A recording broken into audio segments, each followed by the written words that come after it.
Forgotten Sunrise, Chapter 20, Pancakes and Trailers.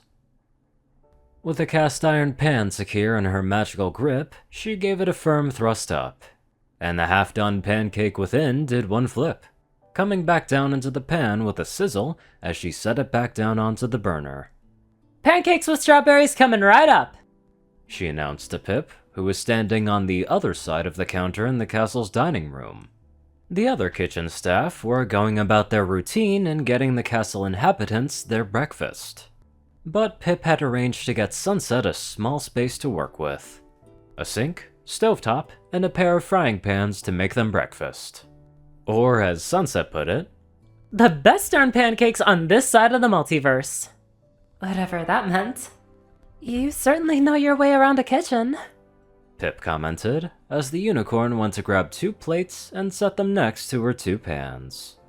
Several minutes later, she levitated the 2 plates piled with mini pancakes, strawberry pieces, and syrup back over to the counter where Pip waited, then exited the kitchen through the door.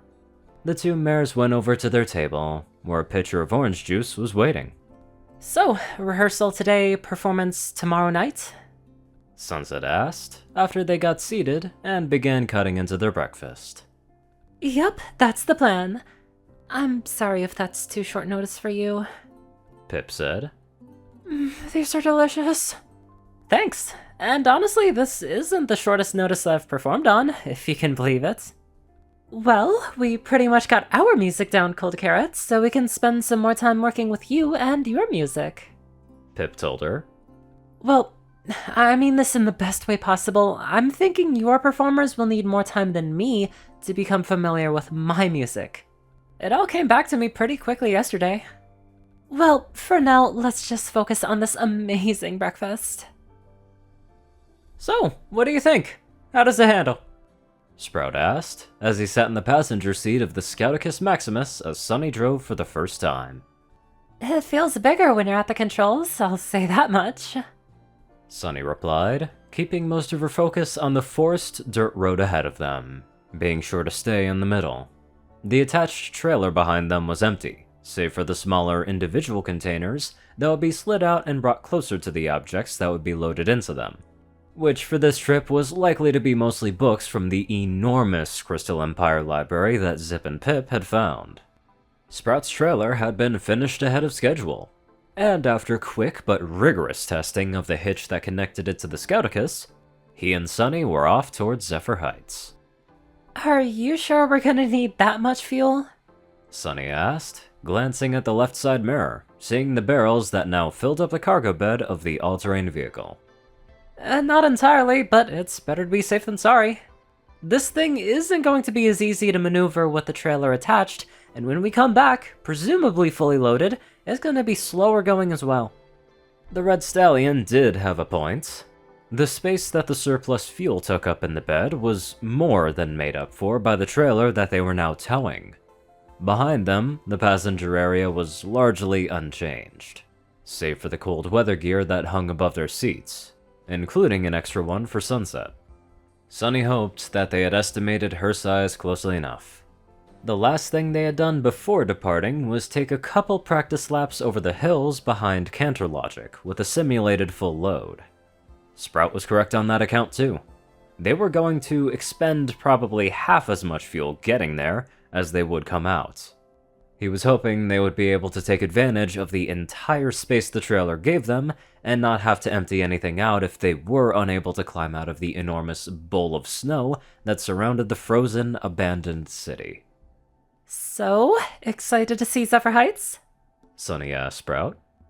"Like you wouldn't believe? I can't remember the last time I was out of Maritime Bay. Well, other than the trip north, and in my opinion, ghost towns don't count. I do hope we'll have time to look around before we have to leave to head north." "No worries there. We're making good time as it is, and we're staying for one of Pip's concerts tomorrow evening. So we probably won't be leaving until the next morning at the earliest. And I get what you mean. It'll be nice to actually see Zephyr Heights as a tourist, and not a fugitive." Sprout smiled at her. "I always forget that you guys weren't really welcome at the places that you visited." The paranoia and misinformation was everywhere. Sprout commented. Well, what matters is that we're all putting that behind us now. So, how are we getting this thing into the city? Sprout asked. We're probably not.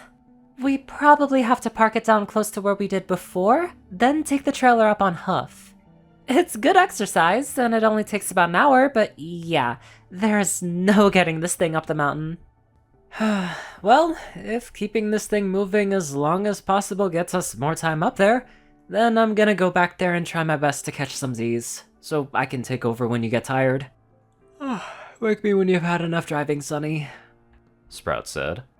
He went to the back and unpacked his sleeping bag, getting it spread out across the back row of seats. Then he grabbed a pillow and slid inside, digging inside his saddlebags for a moment and coming out with a sleeping mask. He put it on over his eyes before plopping down onto the pillow. Sleep well, Sprout. I wonder if Zephyr Heights had or recently made parking spots. Anywho, let's get on to our premium donators. Top donators are 630, BadassWaffle, Only One Thing, Ceru, Orion, and IronSky. Darkside, Rayden, Narwhals, Blackmoonheart, Pastel, Skies, Austin, Rolan, Stu, Hexword, Brother, Mordred, Omicron, Lyrae, Winslab 9852, Will, Chris, Twinkie, Riot, Soul, Shadowman, Luigi 88, Chancellor Crust, Big Smoke 369, Jesse Smith, Bobcat, GJF, and many more amazing people. Thank you all so much for watching this video and live life to the fullest.